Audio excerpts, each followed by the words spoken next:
Quand Satan vient vous dire que vous êtes un grand pécheur, élevez vos regards sur votre Rédempteur et parlez de ses mérites.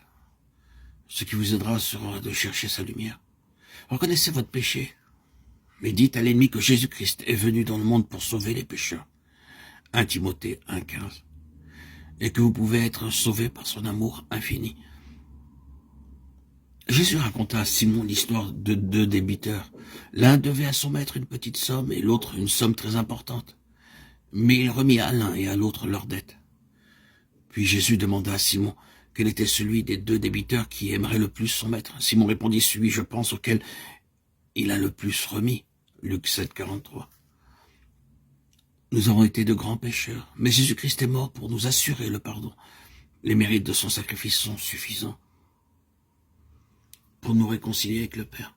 Ceux auxquels il a le plus pardonné l'aimeront le plus et se tiendront le plus près de son trône pour le louer de son grand amour et de son sacrifice infini.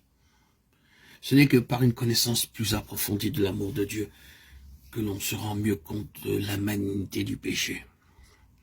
Quand nous comprenons le sacrifice infini de Jésus-Christ en notre faveur, notre cœur se fond de tendresse et de douleur.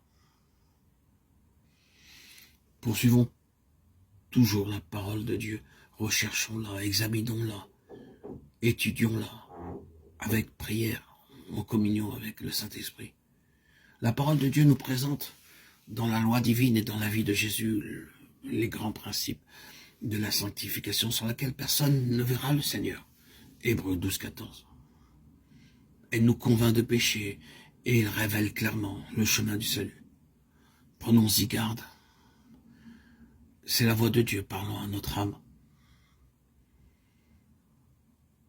Quand nous verrons l'énormité du péché, quand nous nous verrons tels que nous sommes, ne nous laissons pas aller au désespoir, au découragement ou à quelque dépression. C'est pour sauver des pécheurs que Jésus-Christ est venu en ce monde.